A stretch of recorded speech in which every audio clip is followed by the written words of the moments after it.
Now I see y'all came back. Apparently, y'all wanted y'all story time. I mean, you're a little salivating. I mean, you can taste it. Because y'all been waiting so long, and I mean, that's my bad. That's my bad. I fucked up with that one. Because y'all, I can't plan to do this stuff. Like, no, I can't just do it. I have to plan to do it. This is some stuff that I have to figure out maybe some weeks in advance, get them pre-recorded, and then upload scheduled. I can't just decide I'm gonna do my whole production. It's just not gonna work. It's just not gonna work. But it is what it is, because we finna get into this story time today. So I need to let my flaws know what's up. Hey, how y'all doing? And if you're new to my channel, my name is Perfectly Flawed, and here I don't care what you do, what you did, or who you did. We are all flawed people. But the choice is yours to do it perfectly. Now make sure that y'all hit that subscribe button. Drill it. Stop playing with my emotions. Hit that subscribe button, because you don't want to miss not an upload, not from this production. Trust me, I promise y'all. Took me a minute. Took me a long minute to get it together, but I promise y'all it was worth the wait, because this shit here, nigga. Y'all wait and see. So after you hit that subscribe button, make sure you give me a big thumbs up and share it with everybody. Share it on every social network. Everything, share it everywhere. Y'all need to have flawed everywhere. I'm on that road to 1 million subscribers, because I want that 1 million subscriber plaque. Y'all help me, help you, help me. That's what we finna do. Hashtag help me, help you, help me. All right? So y'all came back to come see this little story time, and I figured, let me give y'all some petty ass, some crazy ass, some juicy ass shit I'm about to drop on y'all. Maybe it had to be so juicy it's gonna help y'all with the hair growth, because I know I snatched your shit with the BGC Stalker. Now I tried my best. I went through and I actually wrote it down because I was trying to be a little more advertiser friendly. But y'all, that ain't for a nigga like me. It's just I couldn't do it. I could not. This would not be a story time if I couldn't say fucking shit. It wouldn't. I wrote all of it down and crossed out every time I said fucking shit, and that was majority of the blood. I couldn't do it. So I have to be me. I gotta be me, because I gotta give y'all this story exactly the way y'all would want it. Exactly the way you would want it. So I gotta be me. I can't be this character or this person change. Fuck that. This crazy ass story, if you done already read this title, y'all already got the Storytime weekend thing. Y'all knew about that. So you already knew what the title of this was gonna be. And as y'all should know, if you didn't, maybe you knew, that I'm a male opportunist.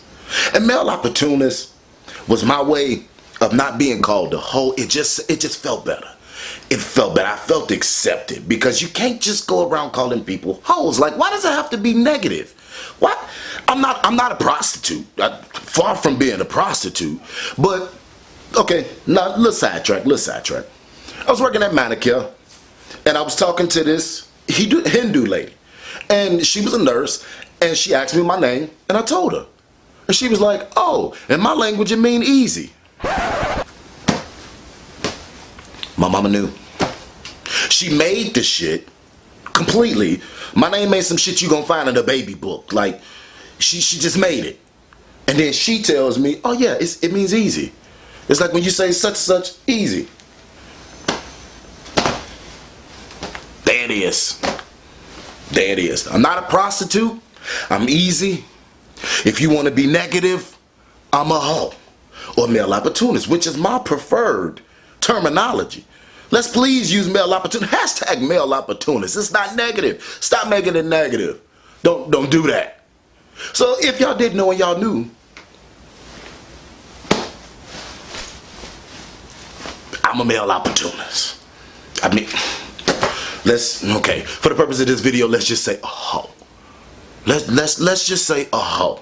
So again, if you knew, once upon a time not long ago, I was a hoe. But I'm admitting it. I'm admitting it. Now, most times when people say that, you think the worst. And from this damn story, you should. Ain't no reason why I shouldn't be one to be called no hoe, because you should think the worst. Because not only was I a hoe, I was a petty hoe. A vindictive hoe. A spiteful, very spiteful hoe. Now, I was the kind of hoe that if you cheated on me,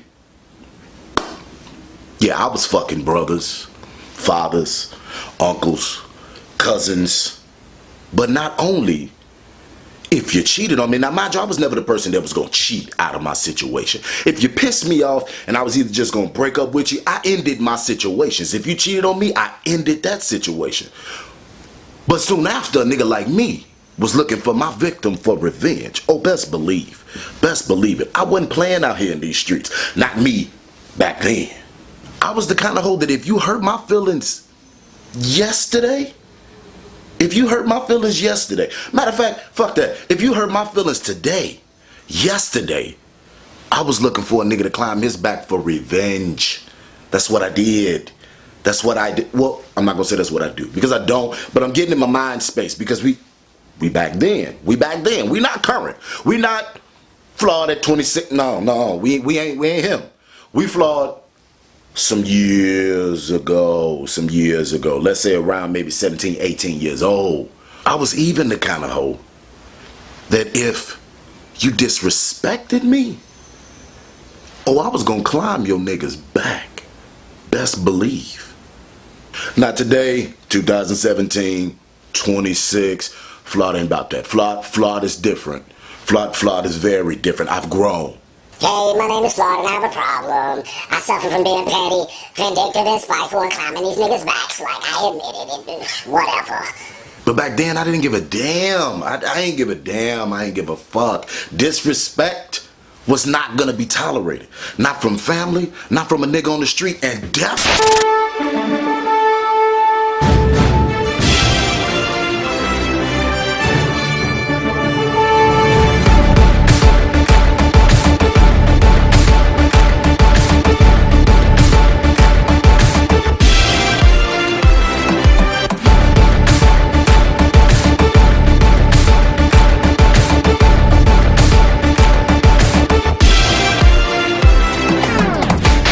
Once upon a time, not long ago, I was a hoe.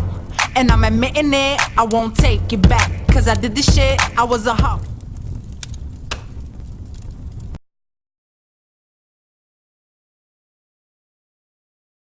Now, when I was young, I knew I was different. And by different, I mean gay. Cause I mean, gay wasn't a thing around that time. Like, even when I would go to school, you have some people that did it, but they was the people that's really being shunned, and I was like, yeah. Flawed ain't about that life. Flawed ain't about that not having no friends. Flawed ain't about that being pushed to the side and motherfuckers not dealing with me. So I was on the low. And to be quite honest, being on the low was not easy. Being on the low mean you couldn't openly socialize with other gay niggas, and that was if you could find them. And if you could find them, you couldn't find them without the internet. Trying to find a nigga without the internet was like taking a shower with no water. It's not possible. It's not happening. You click, delete, X out there. It's over. It's not happening. It's not possible. Now, the only way to socialize with other niggas like that, other gay niggas or possible gay niggas, the only thing that we could do was go to parties. And all of our parties when we was younger was straight. It wasn't like you could just go to the park, not as an adult. Now you can just go to the park, find gay niggas everywhere. But back then you couldn't do that. So I mean, it is what it is. We stuck with the straight parties. I mean, it is what it is. Now, if there is anything you know about Chicago, we parties. Even when we was younger, I had been going to so many goddamn parties when I was a kid. It was ridiculous. But the messed up part about it is it was the same party. In Chicago, if you were from that age, from like, let's say 11 to 18, there was always a party and it always cracked, and it was always at one location. Now, saying is that we was some teenagers, we loved to party, we was some horny ass teenagers. It's only one thing to do. Bounce and break your back, bounce and break your back, bounce and break your back, you bounce so hard you break your back, girl. Bounce and break your back, bounce and break your back, bounce and break your back, you bounce so hard you break your back, girl. Bounce and break your back. Damn right, it's time to juke. So for years, faithfully, I went to the rink. The rink was lit. That was a complete lituation. When I tell y'all don't know nothing about a party, Unless you grew up in Chicago and you went to the rink. You don't know nothing about no party. You don't. Now let me tell y'all, the rink was popping, the rink was packed every Friday. When I tell you we was in there, big, small, fat, skinny, short, tall, old, young. Everybody was at the rink. This was not something to play with, I promise you. We was in there packed. Yeah, it was a skating rink, and skating was almost like a rite of passage, you know, for as a teenager, when you would go to the rink, you had to at least skate that one time. It wasn't something we did consistently, but I mean, it was there. But let me stop bullshitting, because the rink, the actual skating rink, ain't what we went there to do. No, that ain't what we went there to do. I would be lying if I said that's what we went there to do. Yeah, I skated once, maybe twice, and that's... how many times I go to the rink? Let's say, carry them 4s and 2s and with a remainder 1. I done been to the rink about 1,000,000 times, and I probably skated about twice. So, because that ain't what the fuck we went there to do. So like I said, every Friday was always a juke party, and behind the actual rink was a dance floor. This rink, or this dance floor, this packed full of niggas and bitches sweating and twerking. Yeah, come on, we need to go over here. Now, juke parties were typically considered, straight parties. But with me being a gay nigga on the rise and a male opportunist, what niggas ran free was for me. Hashtag where they wasn't free is for me. Gay, straight, I really didn't give a damn. Long as I was in there with them, I was cool. I had no issue. But because this was a straight party, it almost made me like a creep. With me being a gay nigga on the rise, I couldn't openly socialize with other niggas. You couldn't just look at niggas back then and tell they was gay. Like, if you could, they was nowhere near the rink. And if they was niggas that was bobbing. They was always with the girls. Like, it wasn't something that you necessarily knew. And half of the time, they never came to the rink. Because the rink, niggas didn't play that. So I had to be a creep. I had to be all incognito and on the sneak tip. Now, if y'all don't know, juking came before twerking. Juking was the dance before twerking, actually made it on the scene. And the weird part about it is juking is actually more provocative than what twerking is now. But at the end of the day, it's almost like twerking was the watered down version of juking. Because twerking is more so solitary. You on your own. Got a little solitude. Yeah, you might have a little crowd watching you work. But juking was a commitment. It was a commitment between two people. Wasn't some shit you could do by yourself. Juking was a team sport. It was a team dance. Now, with juking being a team dance, basically juking was a girl twerking to the beat of the song on a nigga's crotch. That's the only way to really put it. But the bitch couldn't juke if she couldn't hit that shit. If she couldn't hit that shit every time they dropped that beat, when they was like juke, juke, juke, juke. If she couldn't pop that ass when you heard that juke, bitch couldn't do it. She couldn't juke. We was like, bitch, get the fuck, kick you in your ass, bitch, move. But half of them, bitches in Chicago don't play that. Bitches in Chicago learn real fast. Now, the way my creep ass would come in on the shit, for bitch juking, this bitch juking ham, eggs, and bacon all on this nigga. And when you do that, if you ain't necessarily up against the wall, like let's say this nigga just walked through the club, basically that was our club back then. He just walked through the ring and he on the dance floor and he in the middle of the dance floor and the bitch put him to the side. This bitch twerking hard as hell. This bitch juking. She juking. She fucking it up. This nigga gonna be a little off balanced. So there go my creep ass. Oh, I'm right behind him. She twerking, going 1,000,000 miles a motherfucking minute. This bitch hitting all the 2s and the 4s. Every time that motherfucking beat drop, this bitch ass got a mind of its own. Like, go best friend, go best friend, go best friend, go best friend, go. Of course, I gotta be there to support my niggas. I'm right there. Now I'm right there and I'm holding up their back. And she juking the hell out of him. And these niggas be in heaven from the shit. When I promise you, if you get a Chicago girl to juke on you, gay or straight, no, let me stop gassing. Let me stop lying. Let me stop gassing. You definitely have a good time. It ain't gonna make you cross over no shit like that.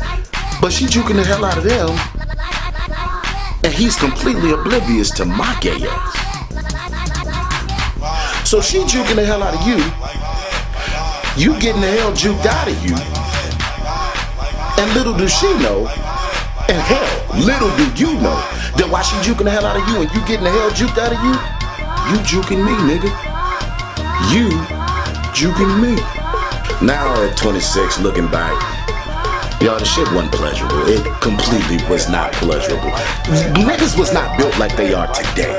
They were some completely different type of niggas back then. Today's teenagers are a lot thicker, you know, a little more built. Not fat, not overweight, you know, a healthy thick. But niggas back then, them niggas was built like baseball bats. Them niggas ain't had no ass, no thighs, no hips, as wide as my motherfucker fall. You know, bird chested as hell. If them niggas had a chest, hell, they left it at home because they damn sure didn't have it with them. They gave you that, you know, Save the Children's infomercial kind of look, like 10 cents a day could feed this little motherfucker for a month. Yeah, that's what they was giving back then. Now, around this time, I wasn't so hard up for, you know, like the thick niggas. Now, don't get me wrong, y'all know I love a thick nigga. Oh, I love a thick nigga. Ooh, I love a thick nigga. God damn. And let that nigga be black as hell, too? Like, damn. Make my knee give out a little bit. Come on, get it together. Get it together.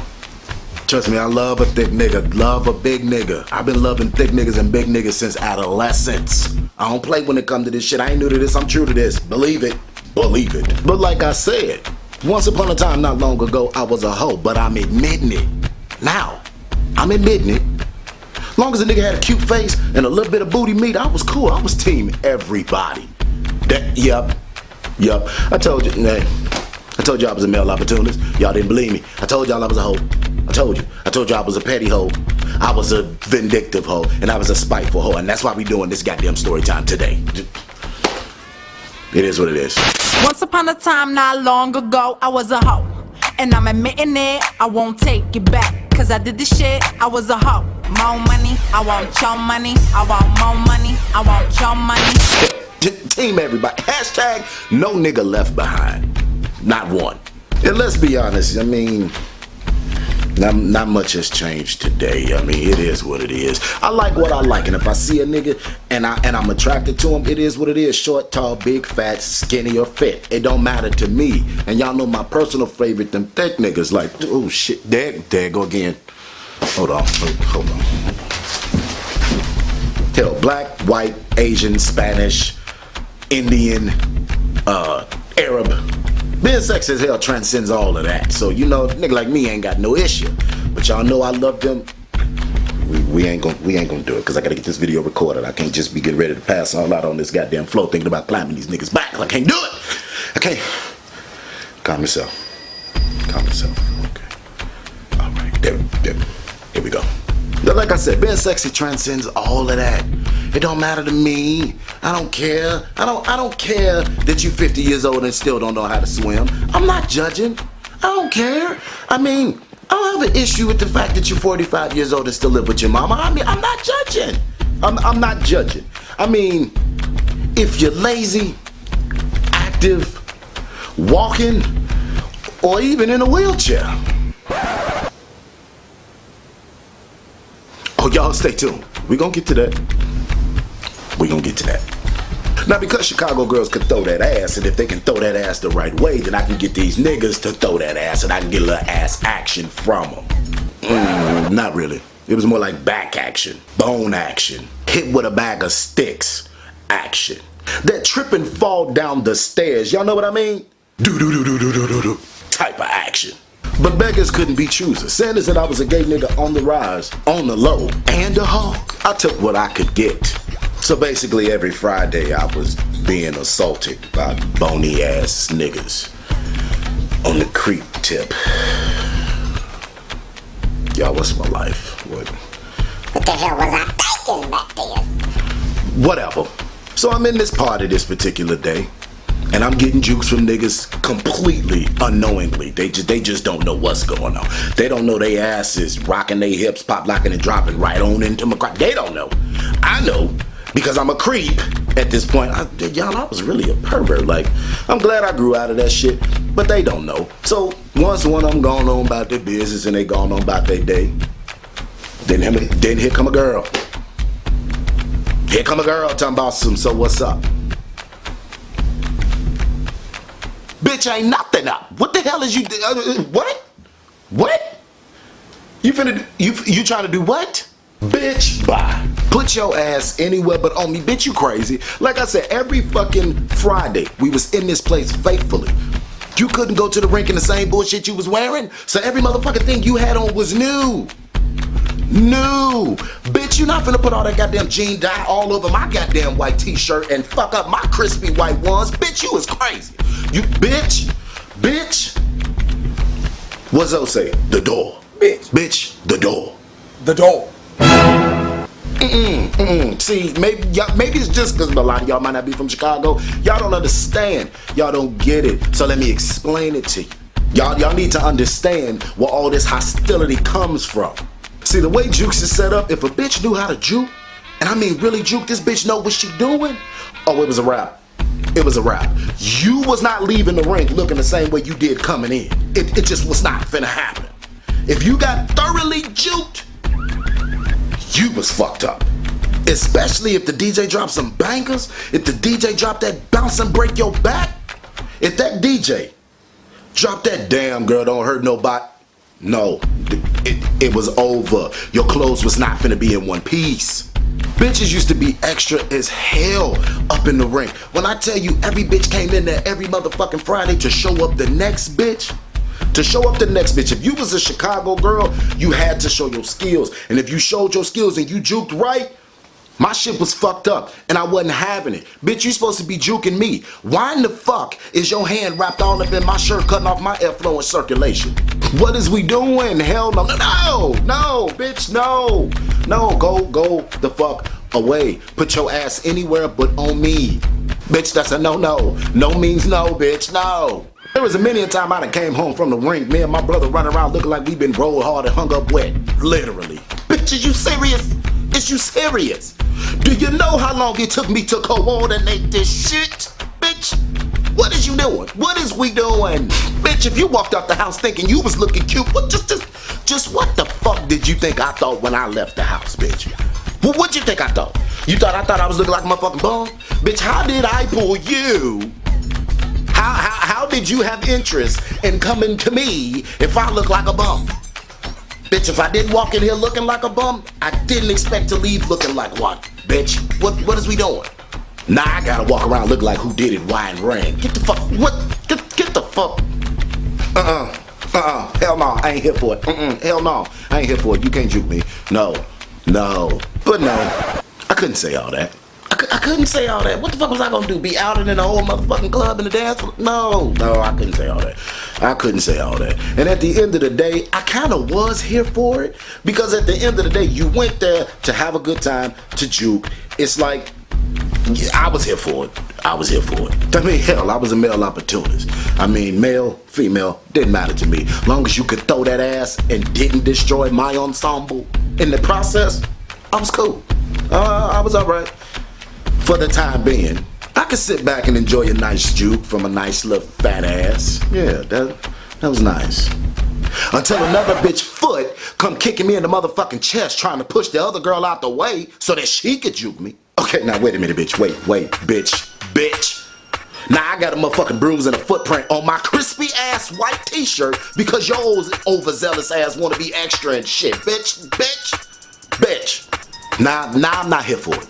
Nah, I'm not here for it. I'm done. I done tapped out. Bitch, I quit. I'm done. And typically, if a bitch juked you the right way, and that bitch could feel you, because I mean, an ass is an ass. If you close your eyes and you don't pay attention, you don't necessarily, you ain't focused on if it's male or female. Long as you got imagination, you cool. But now this bitch want to ask you for your number. No, bitch. No. Hell no, I don't want your number, man. You can't have mine. You know, I'm finna go watch these niggas footwork. I'm sick of y'all bitches. So even though the rink was fun, it's just like, I wasn't here for it. It just wasn't for me. I'm good. The main attraction where I was even going, it wasn't like I could explore openly, and I mean, just to be honest, the females was just way too much for me. So I wasn't here for it. I wasn't here for it. I had to let that go. I had to find something else. Yeah, 1 or 2 jukes in, it was cute. It was cute for what it was cool. But at the end of the day, 1 too many outfits messed up was just 1 too many for me. At this moment, I was just completely done with the rink. The rink, yeah, it was over. Whatever. For 1, I was getting too old to even keep still going to these parties. 2, yeah, the niggas what was in there that I wanted? Oh yeah, it was in there, but low key, I'm a motherfucking pervert getting juked on the slide unknowingly by niggas, and it just wasn't a good look. And I was like, it's time to make some changes. So now I needed an alternative. With an alternative, the next best thing, I mean, if I was gonna be a young gay nigga on the rise, on the low, and a hoe, I had to find me something different. So with me finding something different and me choosing another alternative, best alternative had to be technology. So like I've said before, thank God and my mother that I was born in the age of technology, cause I mean, let's be 100% honest. Technology is a beautiful thing. Although, yeah, it's a beautiful thing. I love technology, but it also pisses me off. Cause I ain't start using YouTube until my ass was in my goddamn 20s, and I could have been popping on this shit so much longer ago. But I'm not gonna get hostile, cause I'm not bitter. I'm not bitter. I mean, I wouldn't be struggling like I am right now trying to grow my shit, but I'm not bitter. I'm not bitter. But with technology comes great opportunity. Well, not really. Not really. Because if it came and everything was so motherfucking great, then this wouldn't be a goddamn story time that I'm telling today. But like I said, I'm not bitter. With technology, it brought opportunities, it brought different situations. If you was a gay nigga like me, on the rise, on the low, and a hoe, good or bad, the possibilities were endless. Now, I don't know how many of y'all grew up with like very limited access to the internet, but that was me. That was my life. My mama wasn't finna go out here buying no goddamn internet. The best internet we had was dial-up. Dial-up was that shit that was gonna take you 60 hours just to research some shit that was already in the book. The only technology I necessarily had, extensive access to was a goddamn encyclopedia. And I wasn't trying to do that. I wasn't trying to waste all my goddamn time searching and looking, and I'm done with that. But I had very limited technology, especially when you was younger. The only way you was really getting on the computer is if you was at school. If you was at school, I want to say they had their little Wi-Fi. I want to say we had Wi-Fi back then in school, because we didn't need to, like plug computers up or nothing like that.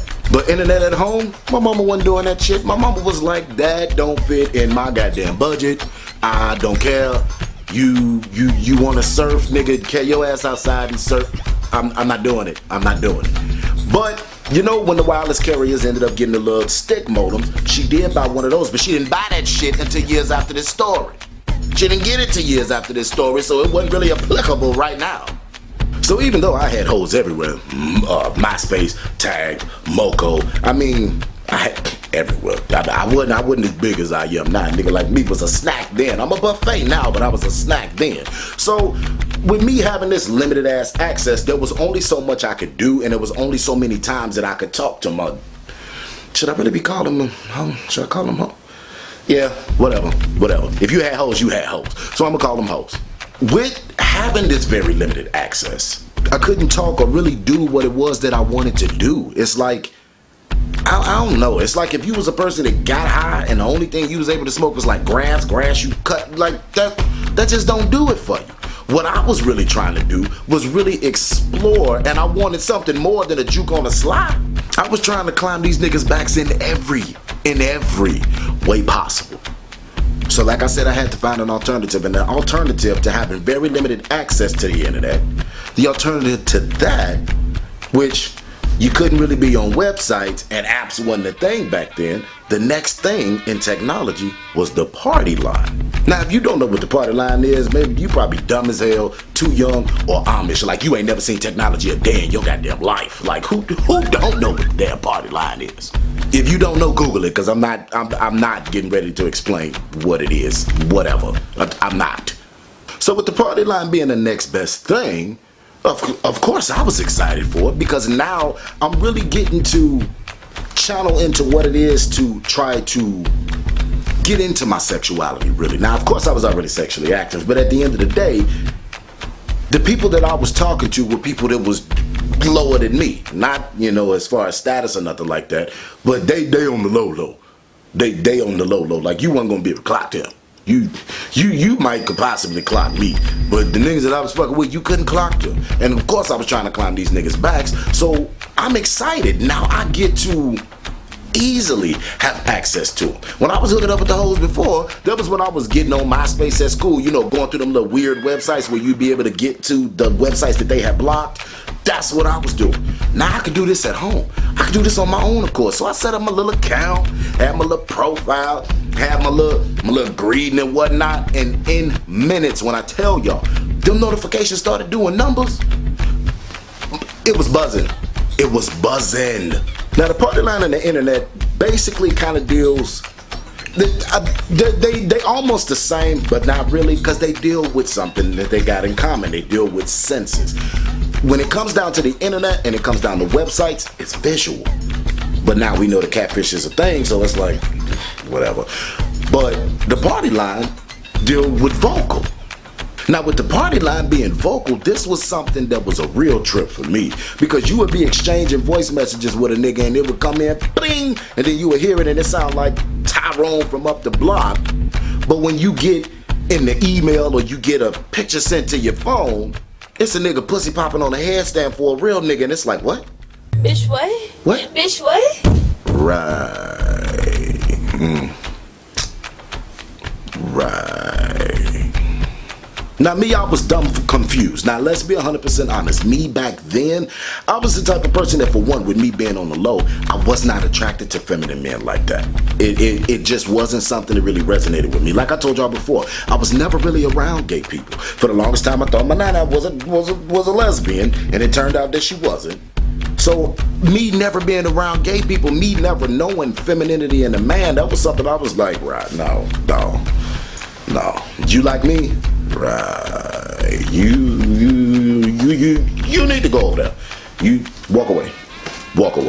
Being a creature of my environment, I knew that was something that was looked down upon. I knew that was something that people would try you about. I knew that was something because of course we was all little boys at one point. And to be 100% honest, majority of us, before puberty really kicked in, we was all girls. We just flat-chested ass girls, because we had high-pitched ass voices, even though we still did boy shit. And here's the thing, I never considered, you know, adolescents or young boys to be masculine. That's not masculine. Because you a boy and you playing the dirt, that's not masculine. You just not pussy. You just not playing with Barbie, and you're not, you know, pussy cunt slaying. You're not doing all of that. You're not masculine when you're a little boy. You can be very effeminate when you're a little boy, but you're not masculine. You're just doing shit that boys do, and that don't make you masculine. That just means you was a boy. So before people get in my comments all butthurt, I'm not anti-feminine gay men. No, that's not me. Depending on the gay man, to be 100% honest, like that should be a little sexy on some, not all. It's not sexy on all. At least not to me, it's not. But at the end of the day, it's almost like it's like a bi stud coming at a straight dude. And it's like, if you walk like a dude, you talk like a dude, you act like a dude, you smell like a dude, why would this straight man want to be with you unless he gay? Now I know there's some men out there that be liking some things, but me personally, if I was a heterosexual man, I would not want a woman that acted, looked, talked, and smelled like me. Like, no way possible. I don't want to touch this bitch and feel like I'm touching a nigga. Like, no. If I'm a straight dude, I want something feminine. If I'm a straight dude, I don't want to look at the back of her motherfucking head and see a dude. How is that? To me, I'm just assuming that shit's not sexy. So with a lot of these situations, it's like, even with me being gay, I'm attracted to masculinity. I love me some feminine in some dudes, and I love the in-between. That's no issue for me. But masculine is what really get me going. That's what I thought being gay was. Not all gay men are attracted to each other. There are a lot of tall who don't like short, and vice versa. There are a lot of femme don't like masculine. There are a lot of femme don't like femme. So it's like, you can't, don't get in my comments all butthurt, because we damn sure know that 99% of thin don't like fat. So let's not get butthurt and let's just enjoy the story. So moving on, we're not gonna focus on all of the messages that I have received. We're gonna focus on one message in particular. The message I received in particular, I get it, bling, whatever the little sound is that go off. And this message comes from a person that's almost unidentifiable. Now I knew that I was on the gay chat line. I knew that I was on the gay chat line. But the voice on this phone wasn't no man's voice. At least it didn't sound like no man's voice. Now don't get me wrong, there was a sense of comfort that came from hearing this voice. No. Don't misconstrue comfort with attraction, because that's not what this was. It was a sense of comfort in hearing this feminine voice. For majority of my life, some of my best friends, like my best friend I showed on live the other day. Well, yesterday, last night.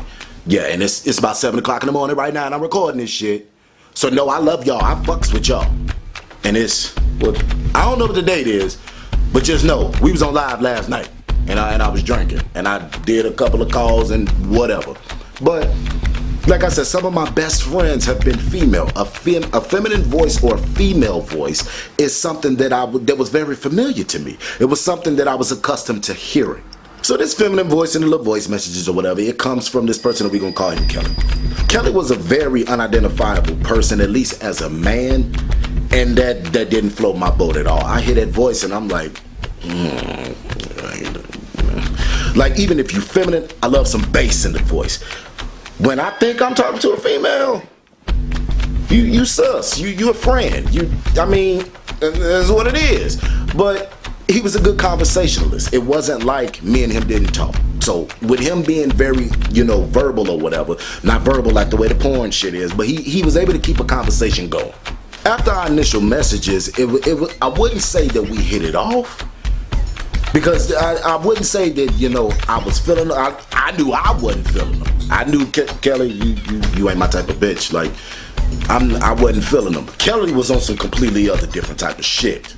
Which is why this is a story time, because bitches be sour, and bitches be petty, and bitches be wanting to be better as hell. And now I gotta make this motherfucking story time, and I got to be petty as fuck, which y'all are gonna find out. Stay tuned. Now I gotta be petty as fuck just to let these niggas know who I am. I'm not that one to play with. So now me and Kelly been talking regularly, and I'm not gonna lie, I did enjoy our conversations, but it wasn't necessarily because I wanted to. Kelly was the best of two bad choices. I would much rather entertain myself with somebody that I really don't necessarily like than to just be flat out ass bored. And that's what I was. I was bored.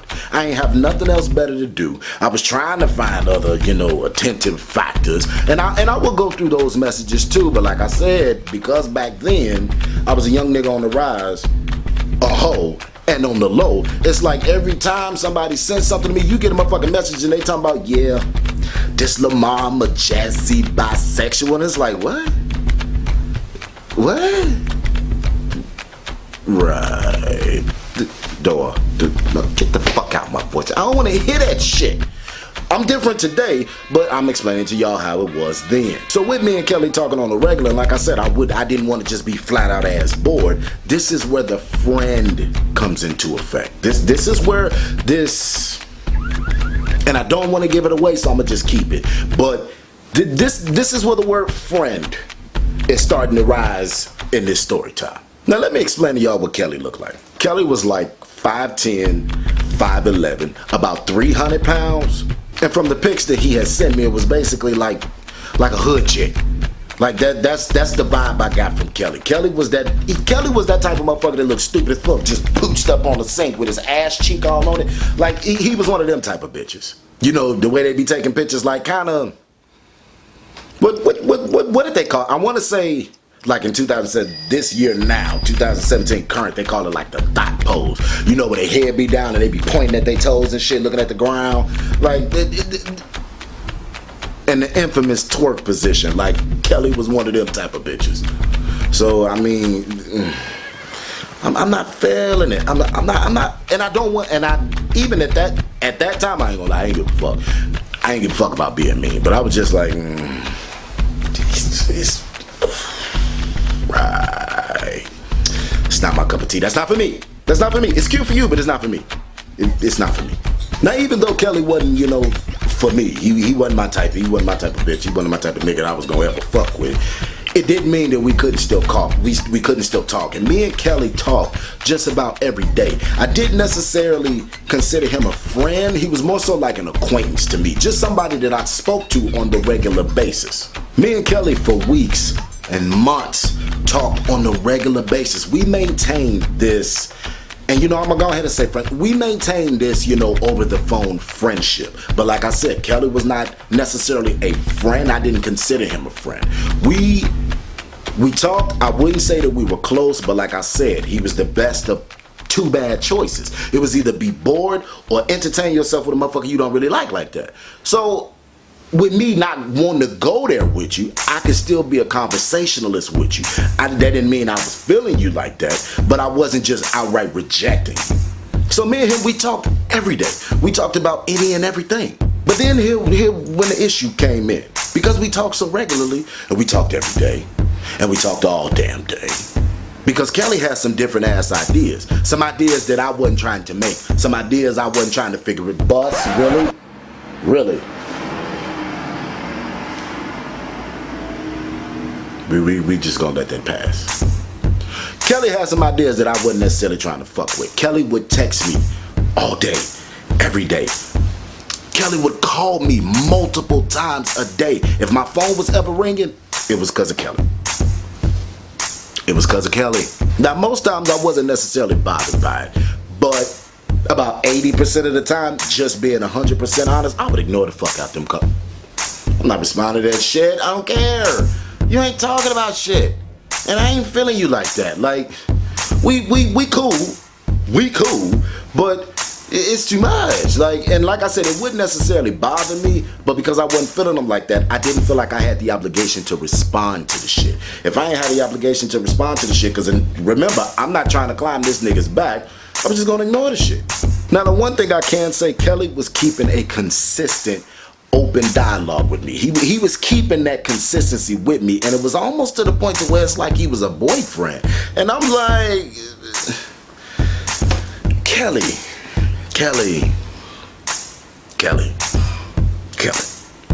if you was the last nigga on this good old planet we call home, you would not ever be a thought for me to climb your back. Never. Nigga, me and you ain't even getting this close. No, I'll be and bust you all up in your shit. Get your ass back. Why you getting so close? Why you all up on me? I feel like you trying to attack me. If you're in the arm's reach of a slap, you too close. Like, you got to back up. Kelly, you and me bridge ain't gonna never motherfucking happen. I didn't say this to him, but I'm like, I'm thinking, because he's so consistent like a boyfriend, it's like, no. Stop that. Calm down a little bit. We cool, but calm down a little bit. Because you would never be a thought. Not one thought. Ever. I could have been horny as hell to the point of delusion, insanity, suicidal. And I still would have never touched not nan nigga like him, not even with a stick, nigga. No. That's not my calling. I don't know what God got for you, but a bitch like you, he didn't make for me. So no. I'm sorry. Sorry, not sorry. I can't. I mean, because I'm not mean, I'm a little mean. But I'm not just an asshole for no reason. I couldn't tell Kelly all this. I couldn't tell Kelly that not even with a dead nigga's dick would I touch him. It's not happening, Kelly. Stop. What you doing? Now, because I'm not just mean or asshole for no reason at all, it wasn't like all of this I said it to him. I didn't say all of this to him. Oh, I'm thinking it. Best believe I'm thinking it, but I didn't say all of this to him. I did, however, let him know that physically, romantically, I wasn't interested. He knew at the end of the day where I stood on the matter, or at least he was finna find out. So me and Kelly had this over the phone friendship. I mean, it wasn't really a friendship, but we're gonna call it a friendship for the sake of the story. We got this over the phone friendship, and Kelly would say things. You know how when a person says something to you, and then it's like when they don't get the reaction from you that they wanted, oh, now they talking about it was a joke, but they was dead ass serious. He would say shit like that. He said stuff like that so much that I would just be completely grossed out. Like the type of grossed out where you just throw up in your mouth. Yeah, I was that type of grossed out. So one day we talking because this nigga done called so goddamn much. We get on the topic of lap dance. How the fuck it came up? Because like I said, we could talk about any and everything. How the fuck this topic of a lap dance came up, I don't know. But the topic of lap dance came up. And mind you, we talking about a lap dance, but this ain't any type of lap dance. He talking about giving me a lap dance. He told me the lap dance would be so good that there would be pre-cum in my drawers. Let's back up. Let's recap, shall we? I done met this nigga on the party line. Don't like him. Not one bit. Didn't like him. Not one bit like that. Even as I'm just hearing the messages come through. But because I'm not being an asshole, because I'm like, okay, I don't have to reject you just like that, I decided to talk to you. I decided to talk to you, and we have this over the phone friendship. Again, friendship. We have this over the phone friendship, and I let you know that romantically and physically, I'm not interested in you. Not even a little bit, not even that much. I'm not interested in you. And you decide to tell me that a lap dance from you, tell me, would be so good that there was gonna be pre-cum all in my drawers. Bishway? Bishway? Oh my God.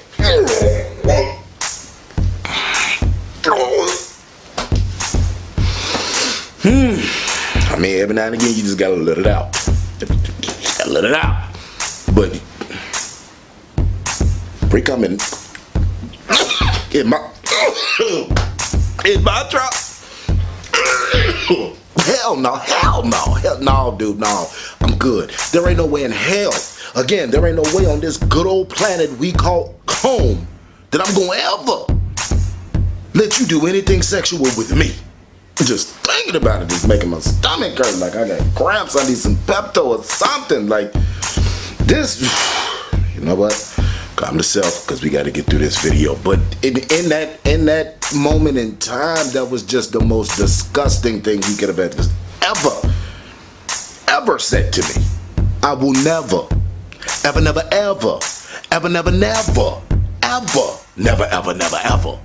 let you do anything sexual with me. It's not happening.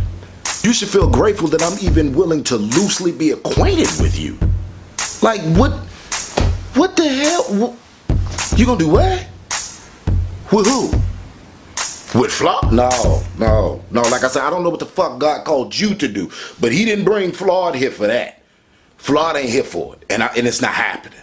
By this point, now I'm annoyed. Now I'm annoyed as fuck, because I'm tired of these, oh, I was just joking, but not really type moments. I'm tired of these, oh, I didn't really mean it statements, and it's like, bro, no.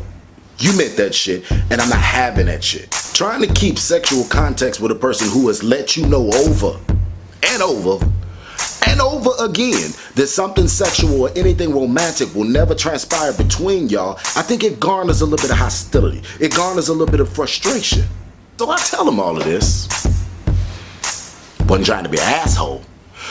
But once you done brought me there, and now I'm annoyed, and now you study bringing this shit to me, and I'm dishing that shit back like nigga, this ain't for me and you. The you-me bridge ain't gonna never motherfucking happen. Stop trying to make fetch happen, because it's not happening. Let that go. Of course, now I done said all of this to him, and of course, he feels some type of fucking way about it. Oh, now I'm just the meanest person in the world to him, but it's like at the end of the day, in that moment, if I'm constantly letting you know, and I'm constantly rejecting you 1,000,000 times, that 1,000,001 time I reject you is bound to be rude, because I'm sick of hearing this shit. I'm tired of you dishing this shit to me, and I'm serving it back to you like, no. No means no, nigga. What part of that don't you understand? They told you no means no in kindergarten. When you took a toy from somebody who didn't want you to have it, they was like, no. No means no. So like I said, now he feeling some type of way, and I can't necessarily say that I wasn't mean. I had to be mean. I had to be mean to make sure that you get it. So now me and him are necessarily, I don't want to say we had a blowout. I don't want to say it was a fight, but we definitely exchanged words with each other. Now after this little exchange, our friendship, and like I said, I use friendship loosely, our interaction with each other, although kind of stayed the same because the frequency was definitely the same, but it changed a little bit. Now we get a little more complex because at this point in time, this is when I'm discovering the shady shit. This is where I'm discovering shade as a thing. This is where I'm discovering the cattiness as a thing. So now with our interactions, you getting rude with me. Now our interactions is shadier. So now basically me and Kelly got this frenemies type deal. Now Flawed, 26, 2017, finna be 27 in April. I would pay it. But past Flawed, that nigga back then, oh no, I was here for the shenanigans. Oh, best believe, I was here for it. I was here for all of this shit. So with you running around and you being shady, Flawed can be shady right on with you. Flawed can be shady as a motherfucker. So because I reject you, now you being a bitch. Now you being shady, now you being catty, now you being rude. And Flawed is right on that motherfucker level with you. Right on that level with you. And I don't want to say it was to spite me, but let's be 100% honest. I just rejected you. And now you end up with a boyfriend? What's going on? What happened? When that happened? So now you done got this boyfriend because your stalking ass, because that's basically what this was. You got stalk ass tendencies. Because you got these stalk ass tendencies, you still calling me on the regular, and now you got a boyfriend, so now you feeling the need. He was feeling the need to call me and boast and brag about his boyfriend. Really? That's where we at. That's where we at. Now around this time, I didn't really do boyfriends like that. I let motherfuckers know, especially when I started dealing with them, that I did not do boyfriends. I was always up front because at the end of the day, to do a boyfriend, doing relationships and being involved and actually catching feelings, I knew then that catching feelings was dangerous. I knew then that catching feelings would have you doing ridiculous, dumb shit. Have me doing shit that I wasn't ready to do yet.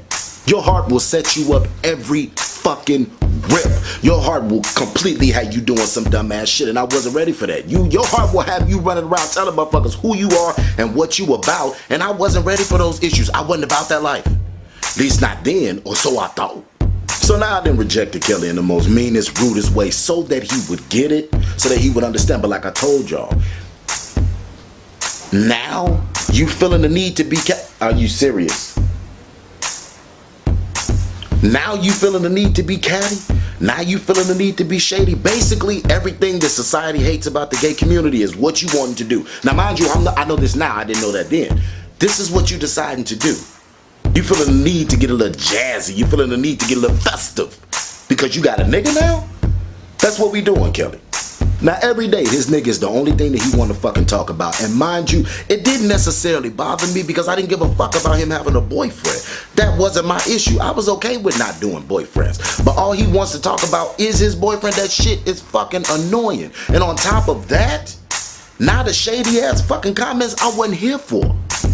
This nigga would say shit to me like, well, when you get a man, then you'll understand.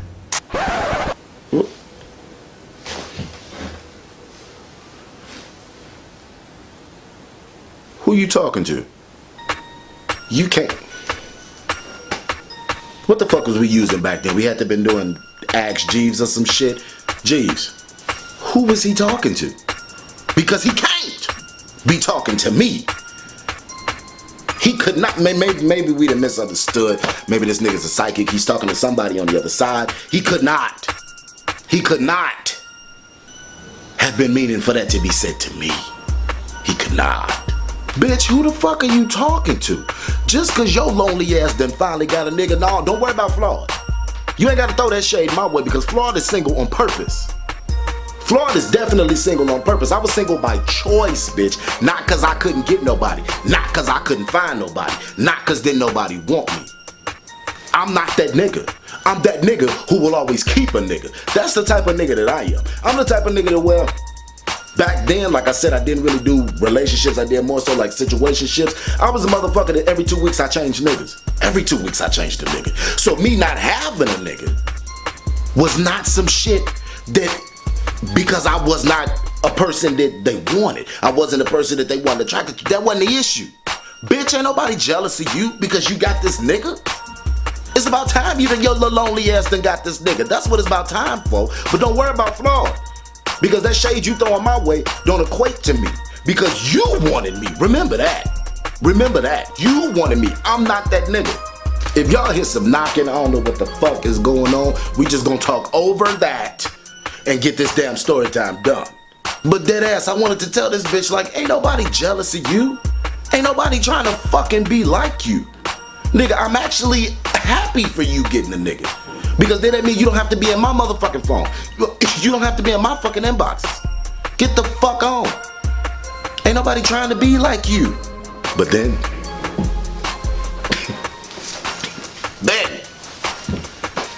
this nigga has the audacity. The audacity. Remember we gonna talk over that. The audacity. The unmitigated gall to let these words slip from his motherfucking mouth. That's why you ain't gonna never have a man like mine. Huh? I mean, you could have had me, but you thought you was too good for me. And I mean, good thing you did, because I would have regretted it. Who?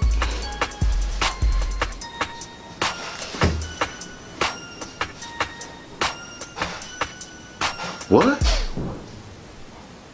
See, this is the type of shit. This is the type of situation to make a nigga go, huh? Huh?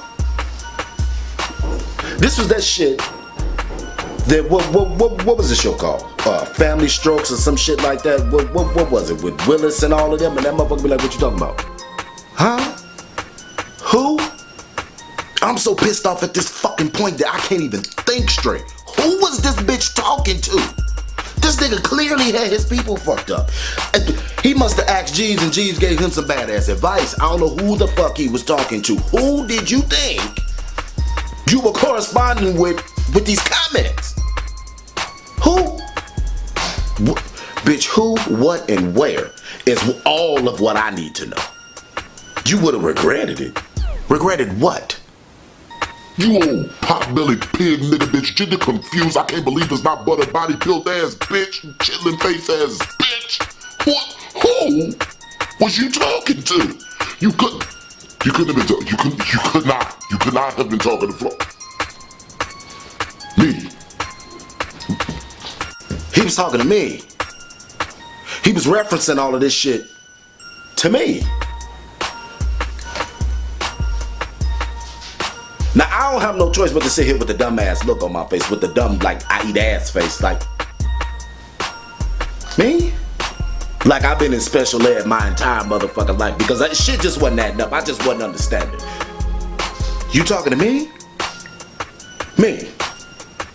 Hello, Peter. Yeah, I got a gender confused pot-bellied pig nigga bitch just apparently got an attitudinal problem.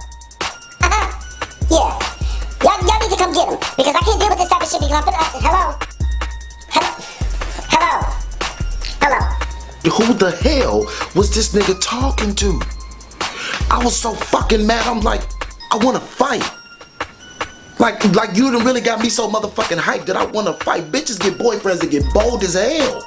How dare you assume or feel or assume that I feel some type of way about you getting a boyfriend? Bitch, ain't nobody jealous. How dare you even assume that I'm jealous of you? Now, before, I was just annoyed as fuck. I didn't care either way to hear about it. It wasn't that I was jealous or none of that shit. I don't want to hear about it, because that's the only fucking thing you want to talk about.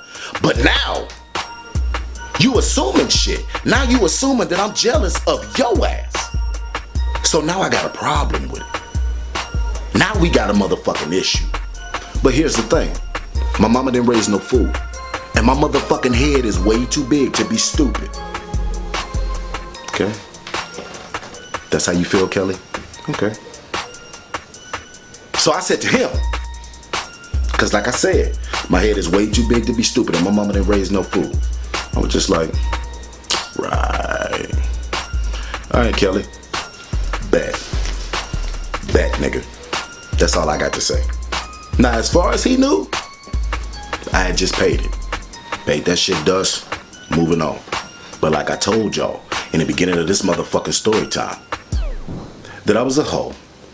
And not only was I a hoe, I was a petty hoe. I was a vindictive hoe. I was a spiteful hoe. Oh, I got something for that ass nigga. Oh, you just wait. You just wait. So with him thinking he didn't pay it and me knowing Kelly, he thought I paid it.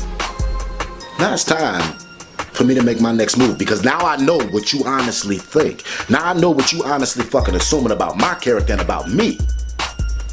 Oh, it's time to make this next move.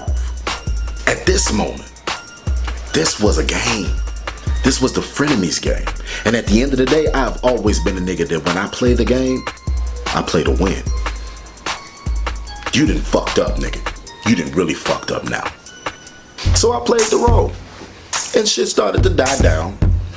Not much with the shady comments. They didn't really start to die down. But me, I treaded water. I treaded real carefully. So as far as he knew, or as, as far for me and his interaction with each other, everything started to, build a level.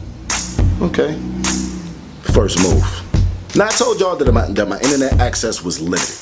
At the end of the day, having such a limited internet access set me back. It set me back and I needed to make my first move. But luckily, around this time, smartphones was on the rise. And Virgin Mobile held a nigga down.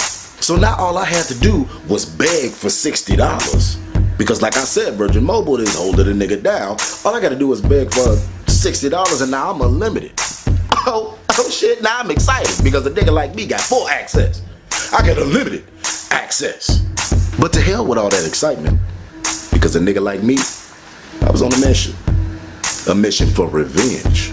So because I'm a petty ass nigga on a mission for revenge, it didn't take long for me to find Kelly's MySpace page. MySpace was my stomping ground. It's where my mother gave birth to me, basically, on fucking MySpace. So whoever, whenever, I was always gonna find who I needed to. Now because Kelly thought shit was normal, he thought shit was copacetic, he didn't know I was on that mission. He didn't know payback was a bitch, but he was definitely finna find out. I sent him a friend's request, and like a dumbass, he accepts it because he don't know what's going on. He don't know that all that shady shit and all of that fucked up shit that you done said to me, you thought that shit was on an even playing field. No, nigga, no. No. Who told you that? So y'all know the way MySpace was set up. You had your MySpace booze and it was everything.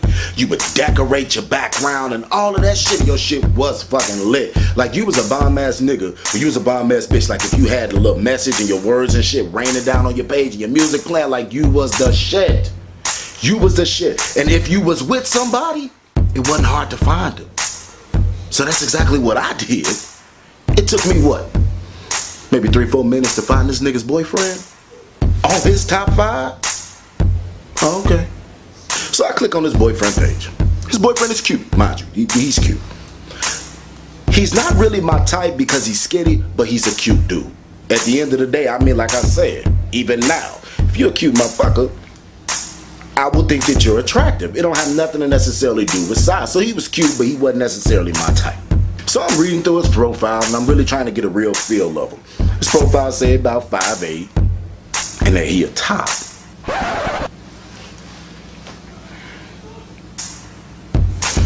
Bitch, that wasn't gonna stop me. I was on a mission, remember? That shit didn't sway me in the least a bit, because a nigga like me don't give up that easy. I'm on a mission. Remember that. So I messaged him. Hey, how you doing? And about 5 minutes later, he messaged right back. Hey, how you doing, sexy? This nigga doing nice what would he say, but he know. He know. This nigga know.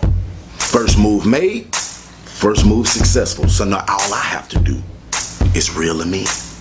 So for days,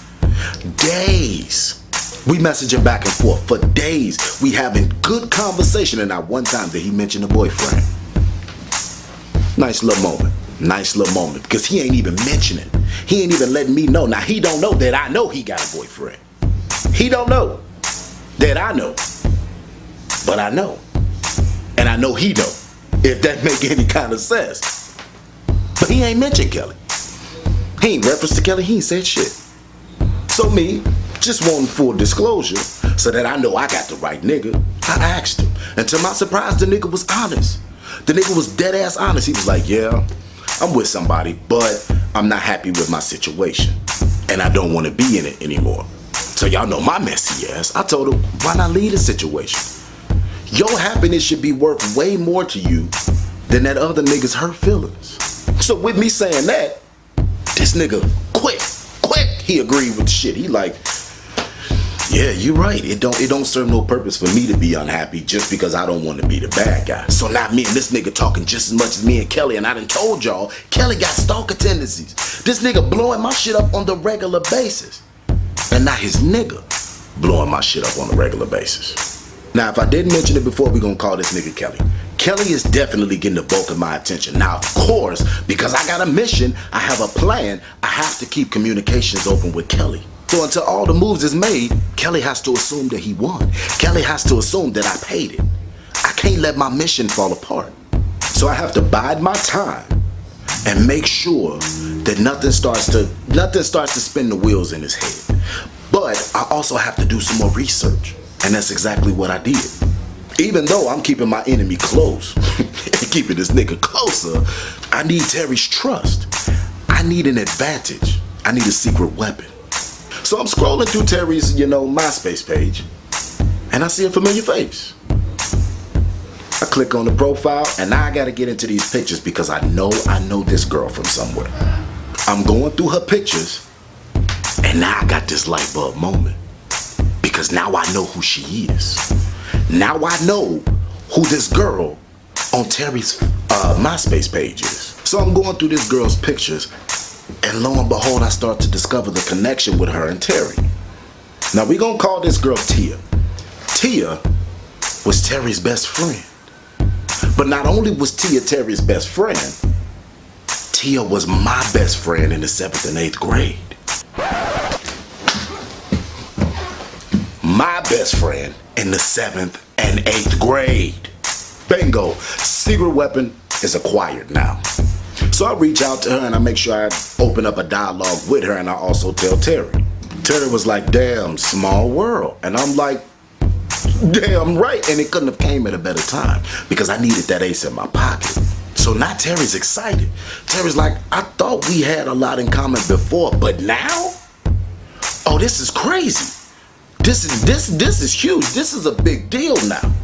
Tia still saw me as the best friend that we were, the best friends that we were in 7th and 8th grade. So of course, she vouched for it, nigga. Now this got the wheels in Terry head spinning. Second move made successfully. Now Terry sees me in a different way. He sees that now his best friend is my best friend, and I'm potentially a nigga that he could be with. Oh yeah, the wheels is definitely turning. Now this nigga is excited. This shit was a no-brainer for Terry, of course. Now a lot of his energy and his time is finna be put towards me. Here it is, I'm thinking I'm being all calculated and making moves and getting secret weapons, obtaining the secret weapons. I thought I was in there. You couldn't tell me I wasn't finna fuck shit up. My revenge, my plan, my plot, my scheme was finna explode. I said when I played the game, I played to win. And that's exactly what I was doing. Because I might not have made my final move. Kelly might not have known shit about it, but I was making progress in this moment. But you see, all that plotting, all that planning, all that scheming, all of the research that I had done, nothing was going to prepare me for what was about to happen. Nothing. Now Terry is being more consistent. He's being more involved. He's getting to the point to where he's trying to take our online and call, information. Because he being so consistent, he just as consistent as crazy ass Kelly. But now he's trying to move this. He's trying to move this off of, social media and not just through phone. He's trying to make our online and, phone interactions real. And by real, I mean physical. I I was determined not to fail. My revenge was so close that I could almost taste it. Literally.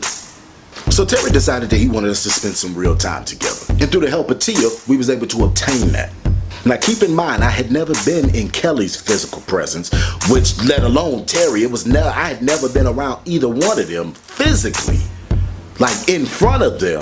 The only person I had been around was Tia, and that was years ago. That was in 7th and 8th grade. My nerves was on edge. But at the end of the day, like I said, I was determined. This mission was not about to fail. So when we linked up with Tia, Tia had an older brother, and with him having an older brother, we were still too young to get a hotel room, but he was older than us, and he was old enough to get it. So they booked a room, and now I was finna be spending the weekend with Terry, who, yes, was a nigga that I had been talking to, yes, was a nigga that I had never even been around. Now I was finna be in a room with my friend's boyfriend. Now Terry's ass was excited as hell. I don't know if it was his excitement, but like I said before, he never mentioned Kelly, and that nigga was not mentioning Kelly now. You finna be in a room with me for the weekend, but you forgetting you got a boyfriend? I know. You know. But you don't know that I know. Now as for Kelly, let's assume Terry was the only thing on his mind, because now Kelly is consistently, more than consistently, this nigga is outrageously blowing my goddamn phone up. And we would talk, but of course, I'm still keeping communication open with Terry and Tia, so I gotta kind of space him out. Plus, he was annoying the shit out of me. I don't want to talk about Terry. Now, around this time, I knew Terry's name, and damn, I almost said his name. Kelly knew that I knew Terry's name because Kelly told me his name. But at the end of the day, I don't want to talk about Terry. I don't care, because little do you know I'm already talking to your nigga, but I don't give a fuck how you feel about Terry. I don't care. I don't care. I want to talk about this shit, and eventually he used to start to annoy the shit out of me. So now you pissing me off. And I would tell his ass just like that, you pissing me the fuck off. I don't care. I don't care. You was the same nigga that told me that I wasn't gonna have a nigga that was like yours. Remember? Remember that shit? You remember that shit? I thought I was too good for you, remember? But little do you know I'm gonna be spending a weekend with your nigga. All that shit you said before, I wasn't gonna never have a nigga like yours.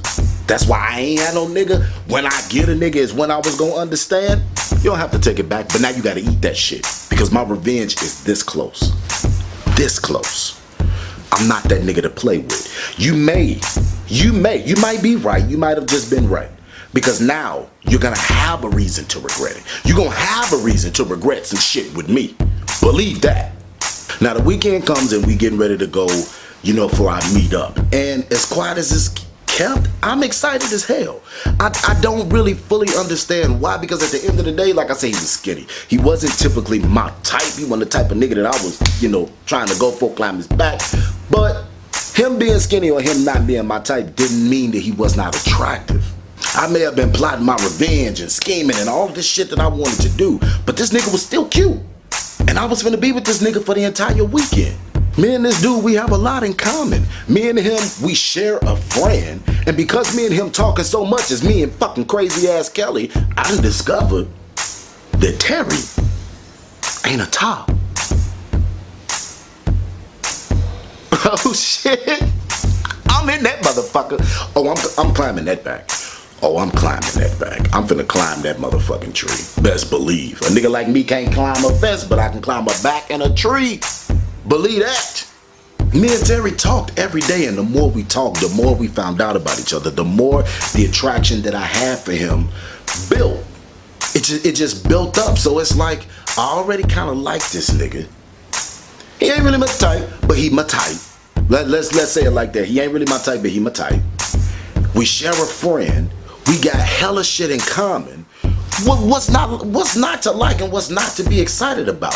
And the weirdest thing, the closer and closer we getting to, the weekend, I'm getting the butterflies in my stomach. The closer and closer I'm getting to this hotel, I'm getting the butterflies in my stomach. Now, if anybody knows anything about me, if I like a nigga, I get the butterflies. I get the butterflies, and you get gassy as hell. I don't know what it is. I don't know what it is about when you going on a date and you really like the nigga, you just get gassy than a motherfucker. You be like, what the hell? What the fuck? What the hell did I eat?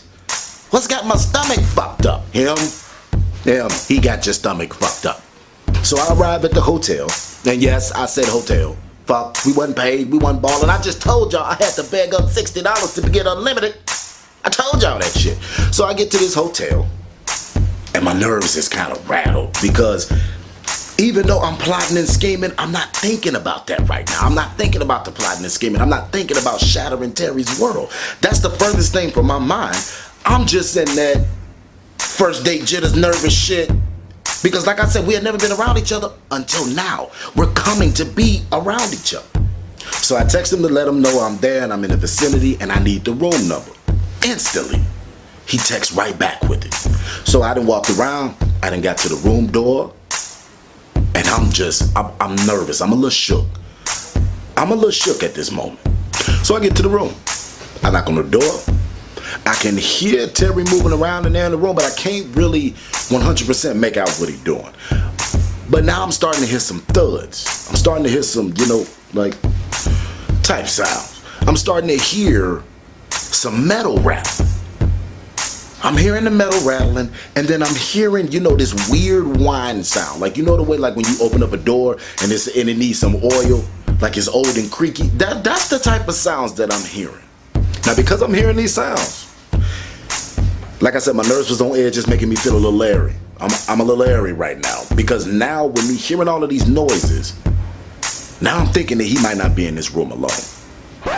Hell, I don't know, maybe Tia was in the room with him. At the worst case scenario, maybe Kelly was in this room with him.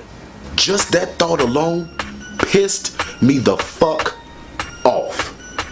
Now I understand, I understand what I'm doing, but I still have to get into this story and I still have to leave y'all with a little build up. But all of this commotion I'm hearing, and it seems like it's taking this nigga forever to come and open this door, something is off.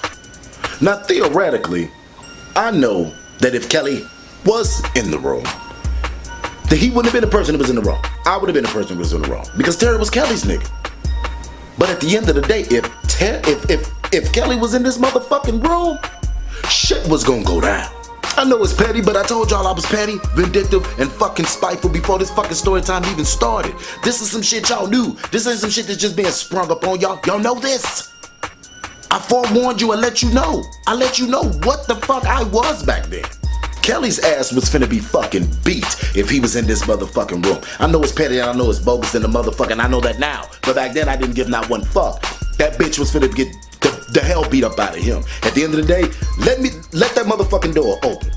Let this door open. And that motherfucking Kelly is in here in this room. Bitch, 2 to the body and 2 to the chest. I'm not playing with you. I'm not playing with you.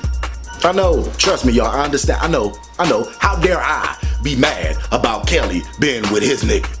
How dare, fuck is wrong with me? How dare I be mad? But fuck all that. Still, if he opened this door and Kelly was standing up in that motherfucker, I was going to beat that ass. So finally Terry comes to the door, but for some apparent reason the door is not opening all the way. It's like it's hitting something. I hear it hitting something. I can see his hands, but I don't see him fully yet. I can see his hands like gripping the door to open it, but it's steady hitting something like something's in the way. So I'm like, Terry, what the fuck is going on? What's the issue? Open the door. What's going on? What's the issue? And he like, I got it, hold on, I can do it, don't worry about it. And I'm like, what the fuck is you talking about? What you mean, don't worry about it, you can have, what the fuck is you talking? Something is going on. Some ain't clicking. The 2s and the 4s don't add up. Something ain't right. Something is fucking, something off. At the end of the day, I'm finna figure out what the fuck is off. I'm ready for whatever the fuck is finna jump off. I can feel it in my fucking stomach. I can feel that Kelly is in this room. Okay. I'm finna fight. I'm finna beat this bitch ass. As soon as he open this motherfucking door and I see Kelly, I'm going straight for that motherfucker. No, nigga, ain't no talking. I don't give a fuck if I was coming here to see you. I don't give a fuck. I don't care. If your ass is in here in this room, if that door opened and I seen that bitch's face, hell was finna break loose up in that bitch. So after some time, the door opens. And I'm trying to, step. I'm stepping in towards the room. But I don't see no Kelly. To be quite frankly, I don't see anybody. So I just walk in. I don't see nobody. But then I hear this metal rattling again. And I told you I heard this sound before the door had opened.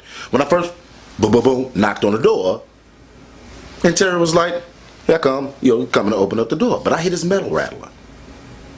And the metal that I hear rattling is coming from a little lower.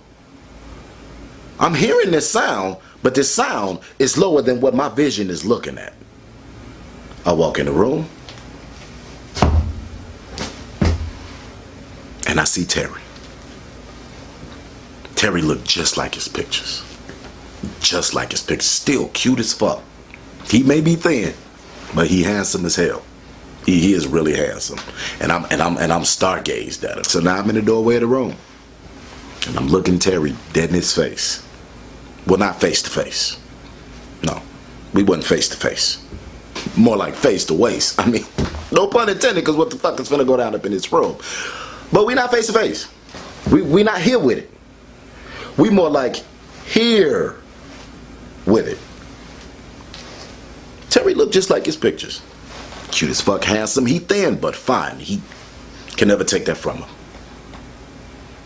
Over the course of the time that we've been talking, the days, the weeks, all of the phone conversations and text conversations, Terry forgot to tell me that his ass is in a fucking wheelchair.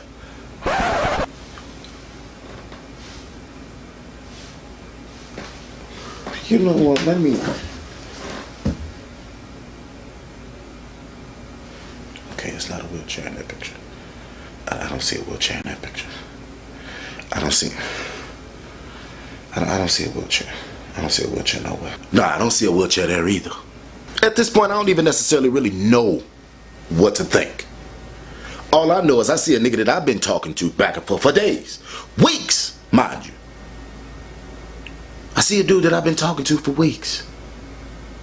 This nigga's here. Look exactly the same. But the man I'm standing in front of looks exactly the same. But he's in a wheelchair. Now by this point, I'm fully in the room. The door, is closed behind us. And the only thing that me and Terry didn't got past is that awkward ass hello and that hug. But I see the wheels is turning in Terry's head. Terry is now realizing, yeah, I done fucked up. I done fucked up. Now Terry's telling me that he has like this spinal issue to where he can walk, he can fully, to transfer himself, and basically he can fully take care of himself. He can walk and he can even stand, but he just can't do it for very long. Now my mind is a little more at ease. I'm a little more calm now. Definitely more alert and paying more attention. And I would like to say that Terry being in that wheelchair didn't bother me, but it did. And maybe not for the reasons that people think. I wasn't bothered by the fact that I felt that I couldn't be with somebody that was in a wheelchair. Well, kind of partially. The way I felt was weird as hell, because it was like I did all this plotting and planning and scheming to get my revenge that was gonna taste so sweet, that was gonna be explosive, that was gonna fuck some shit up. I let my guard down. And letting my guard down with Terry, it was definitely something new for me. It wasn't exactly that it was something that I hadn't experienced, but it's like seeing him even in that wheelchair, I was not fazed in the least a bit. Now, of course, I was confused.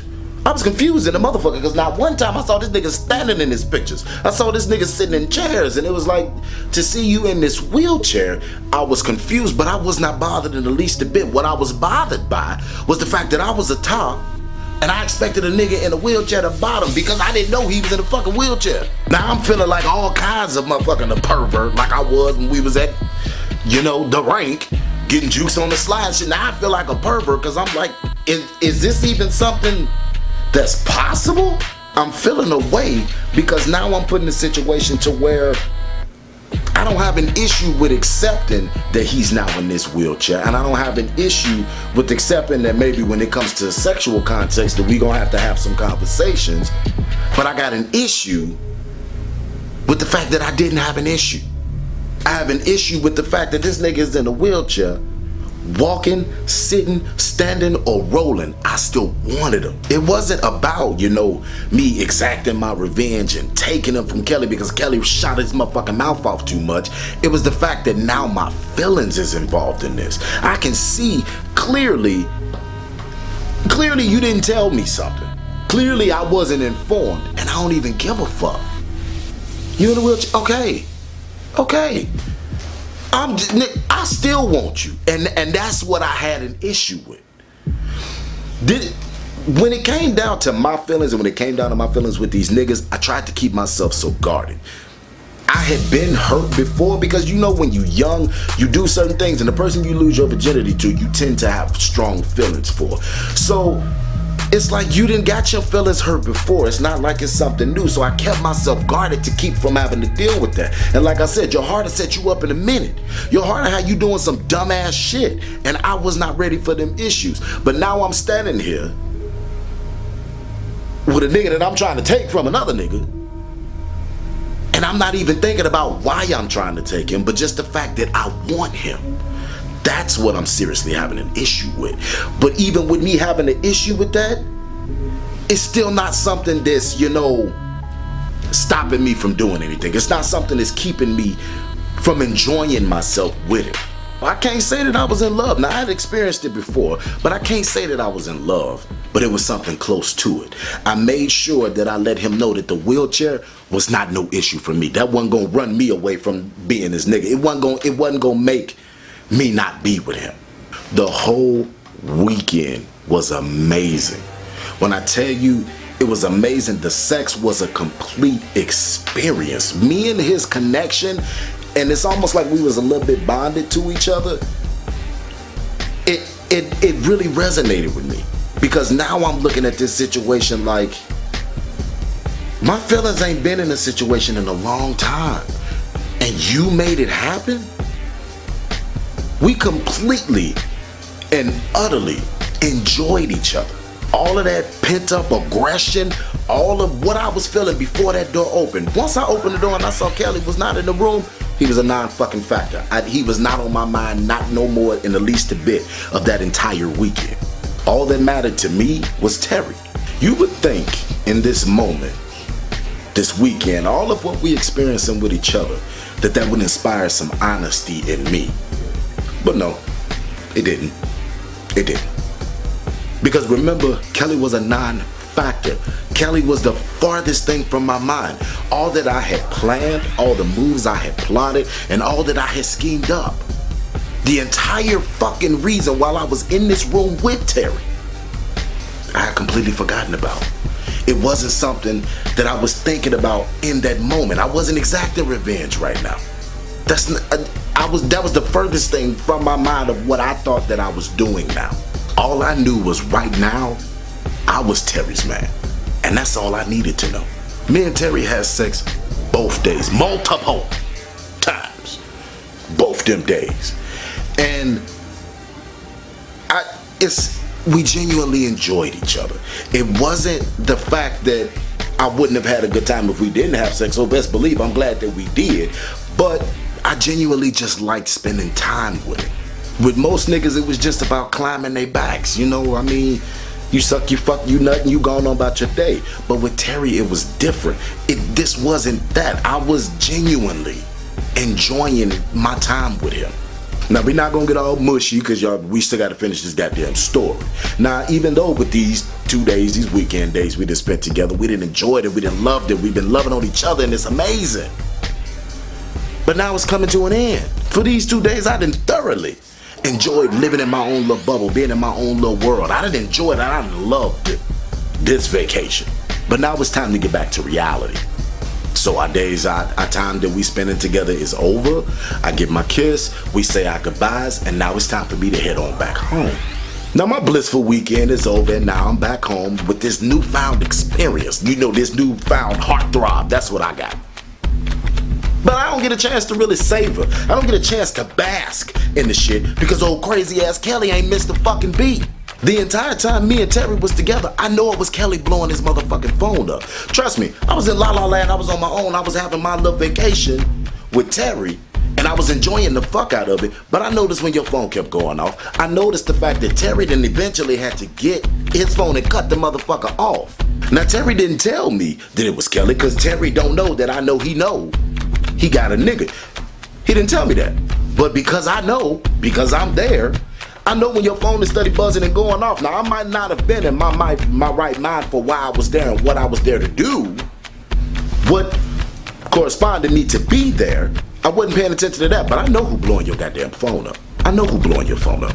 So now Terry turned his damn phone off, but I never turned mine off. My shit didn't ever stop buzzing, but because I was thoroughly enjoying myself, I was enjoying my experience, I never once looked at my phone. I get home, and there's 30 fucking missed calls. There's an endless amount of fucking text messages, and guess who the fuck they from? Kelly's ass. These messages was almost like they was frantic, like some shit was happening to him. But to be 100% honest, I didn't give a damn. I don't care. I don't care. That's not my issue. So days go by and me and Terry's communication is perfect. It's amazing. He doing the same shit that Crazy is doing, except I want this attention from him. I want this communication and this open dialogue with him. But me and Kelly is barely speaking, and it wasn't necessarily the fact that I was ignoring him, but he wasn't my point of focus. He wasn't my point of focus.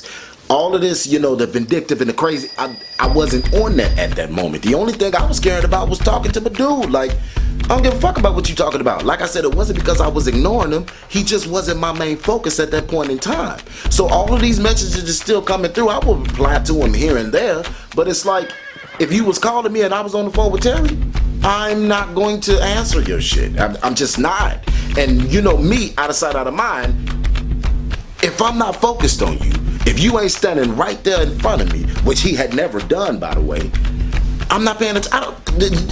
It's not that I don't care, you just don't exist almost to that point. You almost don't even exist to me now because you're not my main focus. You're not my priority. Now, to be completely honest, I never really had no real connection or feelings towards Kelly. I could, either good or bad, I could give not one fuck. Technically, the mission was completed, but at the end of the day, my main focus now was Terry. Our connection was stronger than any beef I had with Kelly. At the end of the day, this is what I was focused on. This is what I wanted. Fuck the beef with Kelly for right now. I mean, like I said, our connection was a lot stronger than the beef I had with Kelly, whether he knew it or didn't. But you see, Kelly was the biggest most annoying fucking pain in the ass that you could have ever fucking met. Because he was consistently, ridiculously texting my phone and calling my phone, he couldn't be a non-factor. He was not gonna let you just not notice him. That's the way Kelly was doing this shit. He couldn't have been somebody that I just fucking forgot about. It's a difference if I'd never fucked with my phone. It was a difference if I had left my phone, maybe in the hotel and didn't have it.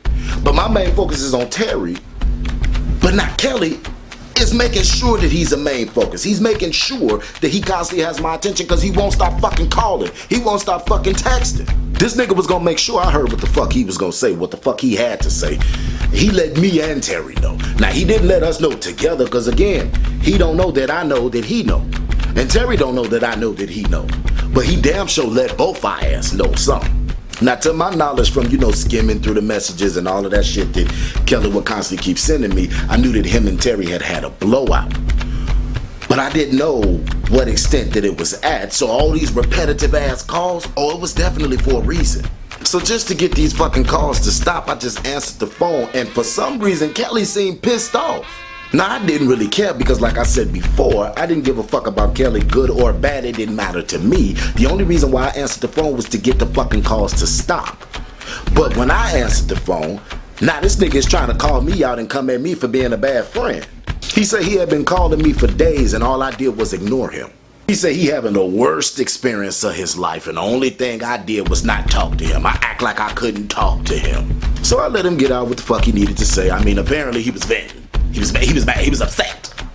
I mean, he might not be mad, he might not be sad, but that bitch was feeling something. So I let him get out what the fuck he needed to say. But his tune changed real quick. Now this nigga wasn't so pissed off. He wasn't so pissed off necessarily at me now. Now he was emotional. And here's the thing, I really hate to even put this shit like that, because basically this nigga was whining and crying and snotting and shit. That's what the fuck he was doing. Now I told y'all that Kelly was feminine as hell. Now him being feminine is not what the fuck annoyed me. Him being as feminine as he was, when he spoke, I thought I heard a woman. So when he cried, it sounded like a fucking woman, and I'm not gonna lie, that is the most annoying shit I have ever heard in my fucking life. Women crying sounds like nails on a fucking chalkboard to me. It makes my ass itch. Now I know physically he was not a woman, but that's what I heard. The shit that gets on my nerves is instead of women calming down and rationalizing and actually trying to talk to you, once they're calm, they want to fucking talk while they crying. They want to explain their feelings while they crying. Bitch, we don't understand that shit. We niggas. We don't. The only type of emotional speaking we can hear is when a motherfucker's pissed off. That's the only time that shit registers with us. But when you, we don't know what the fuck that mean. And that shit is annoying because we not trying to decipher it. Because now we annoyed and we don't give a fuck. All that shit does is irritate the fuck out of me. At the end of the day, I'm not trying to have no goddamn conversation with you in person or over the phone with you crying and snotting and shit. I don't want to hear that shit. I don't care. If you can't talk to me rationally and calmly, now I'm annoyed. Now I don't want to hear the shit. And this was the same way I felt when it came down to him, because at the end of the day, good or bad, I could give not one fuck about him. I didn't give a fuck about you being upset. I don't care. I don't care. So in the midst of him doing all that crying and that snotting and all of that bullshit, I'm able to make out a few words. And because he doing all this, it wasn't like I could just hang up the motherfucking phone. Because like I said, I wasn't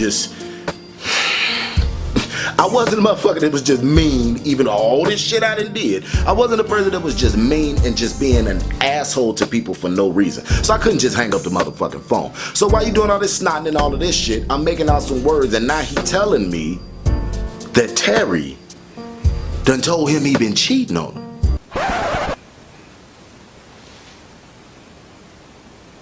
He said he didn't like me. He said he didn't want to be with me no more. I mean, like, all this stuff I did for him, and he do me like this?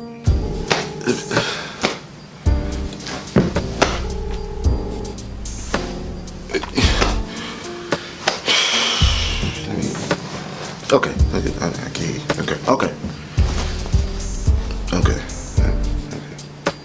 Yeah.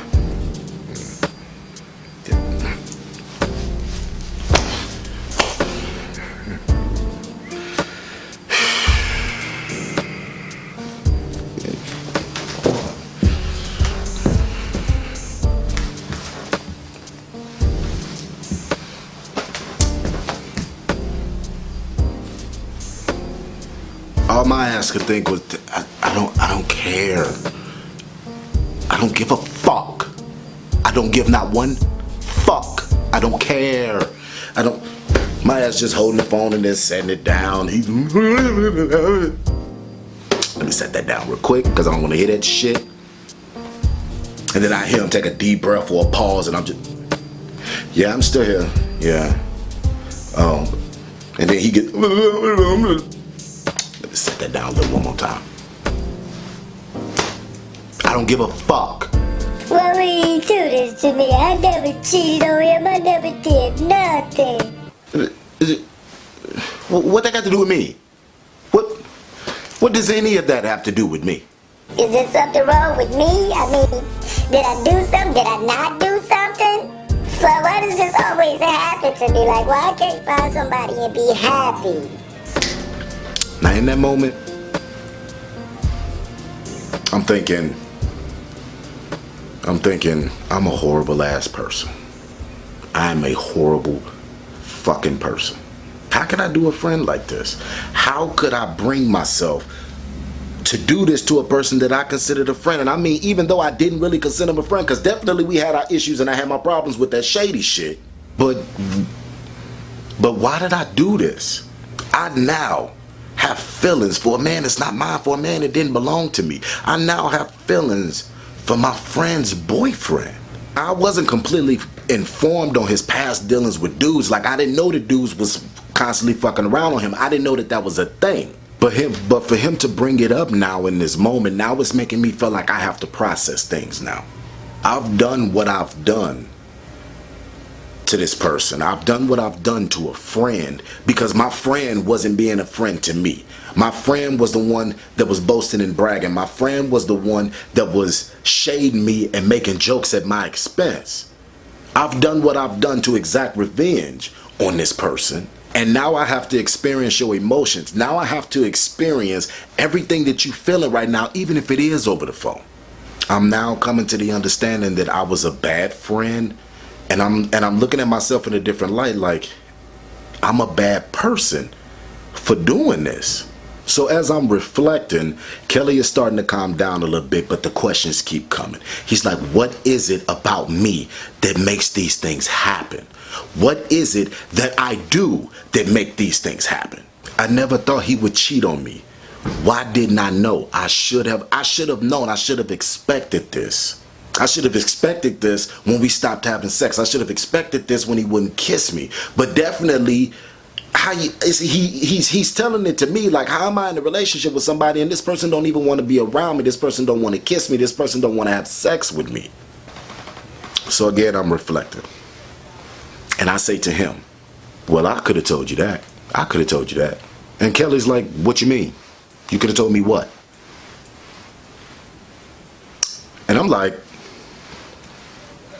I could have told you why y'all not having sex. And he's like, well, why? How do you know? What you mean you could have told me why we stopped having sex? And I take me a minute and I'm like, because I've been fucking him. That's why y'all stopped having sex. What, y'all thought I had a fucking change of heart? What, y'all thought I just looked into my heart and discovered that I was this evil, fucked up person? Hell no. Hell no. I didn't care. I didn't give a fuck. Every emotion that motherfucker was feeling, everything that he was experiencing right now, I wanted him to feel it. I wanted him to feel it 1,000,000 times over. But y'all thought my fucking tune was gonna change because this nigga on this Kelly Price shit? Bitch, I don't give a fuck. I don't give a fuck. I don't care. Now he figured out just how well that motherfucking Kelly Price shit fit this situation. Oh yeah, oh yeah, oh yeah. I don't give a damn about him being hurt. I don't give a damn about him crying. What the fuck did I tell y'all at the beginning of this story time? Not only was I a hoe, once upon a time not long ago I was a hoe, but I'm admitting it. But I told y'all, it wasn't like I was not honest. I told y'all, I was a petty hoe, a vindictive hoe, and a spiteful hoe. If I don't do nothing else, I stay true to form, you best believe. I'm laughing at your pain. What was all that shit you was talking? Remember? Remember this? I wasn't gonna never have a dude like you. I wasn't gonna never have a dude like yours. Remember when your ass told me, well, when you get a man, you'll understand. Remember all of that shit? Cause you weren't emotional when you said that shit. Remember when you said I thought I was too good for what? For who? Bitch, eat it, bitch. Eat it. How that shit taste? How that shit taste? You love it? Because I do. I think this shit is so fucking funny how the tables turn, how the tables turn now. It's funny as hell how the tables turn now. At the end of the day, I will give him credit for something. I will give him credit for something. He told me I wasn't gonna never have a man like his. He was right. Why opt for the knockoff when I can have the original? Bitch, and that's exactly what I did. I took the original. I don't need the cheap knockoff. I don't need to go down to Chinatown and make sure that the zippers and the buttons and shit is the right way. I don't have to do that because I got the original. I got the original. I got the motherfucker from the mold. Bitch, I didn't need the mold no more. That's a copy. I don't need a copy. I don't need a downgrade. And I don't need a counterfeit. What I wanted and what I did and what I took was the original. Hashtag nigga nabbed because I didn't nab your nigga. Yeah, best believe it. Bitch, you ain't gonna say all this crazy shit to me and think there wasn't no fucking consequences? There are consequences behind your words. There are consequences behind your action. And you just thought that I paid it and you thought the shit was over, that shit wasn't gonna come back to bite you in the ass? The world don't work like that. Boo-boo. It don't work like that. Now eat that shit, bitch. Eat it. Eat all of that bullshit that you done said to me. Eat all of that fucked up shade over these months and shit that me and you done been corresponding back with each other. All of this fucked up shit you done said to me, bitch, now you gotta eat it. How that shit taste? When I rejected you, you wanted to get all butthurt. Now you got a real fucking reason to be all butthurt. But the weird part about it is Kelly playing all kinds of motherfucking stupid. He like, well, what you mean? What you mean you fucking him? Bitch, just how it sounds. What he not doing to you, I'm doing to him. If you still don't understand, let me help you out just a little bit. Let me help you out just a little bit. Yo nigga ain't your nigga. He ain't. I'm his nigga. I got your nigga popping willies for this dick. No pun intended. But it is what it is. This is what's happening. This is what's going on. The nigga you was calling daddy is now calling me daddy. And for a nigga in a wheelchair who can't really walk, he sure can run from this dick again. No pun intended. I say all of this to him. Not Kelly is quiet as fuck. He's so quiet that the shit is spooky now. Like, you know when you go into a real weird ass situation, you just be feeling some type of way and the hairs on the back of your neck stand up? That's what was happening in this moment. But because I'm petty and don't give a damn, since you want to be stone silent, since you want to be so quiet, let me help you out a little bit more. Why? Because I already know this is what you're thinking. Why did I do this? Come here, Kelly. Come here. I mean, we still on the phone, but I'm like, come here, Kelly. Cause you a bitch. Cause you a bitch. You thought that shit was over? You thought you could pop your shit at me and a nigga like me wasn't gonna respond to that shit? Now, I didn't respond in that moment, but who the fuck did you think I was? You acting like I ain't told you the shit that I done did. Now, I told y'all we were friends, so I done told him about some shit that I done done to other motherfucking people. Did you think you was gonna pop your shit and I wasn't gonna do something to you? The fuck is we doing? My ass had been plotting on your ass since you said that shit. I had been fucking plotting on you. Which actually I want to thank you. Because if you have never bigged up your nigga and boasted your nigga to me, trying to make me feel inadequate and feel some type of way about myself, I would have never done this. I would have never done this to you. I would have never figured out and discovered that the perfect nigga for me was your nigga. So thank you. It warms my heart to know that Karma's a bitch and she bites you in the ass. Thank you, Kelly. I appreciate you. Now later I was gonna find out just how true that motherfucking statement was, but we gonna get to that, y'all. We gonna get to that shit. Ooh, patience. We gonna get to that shit.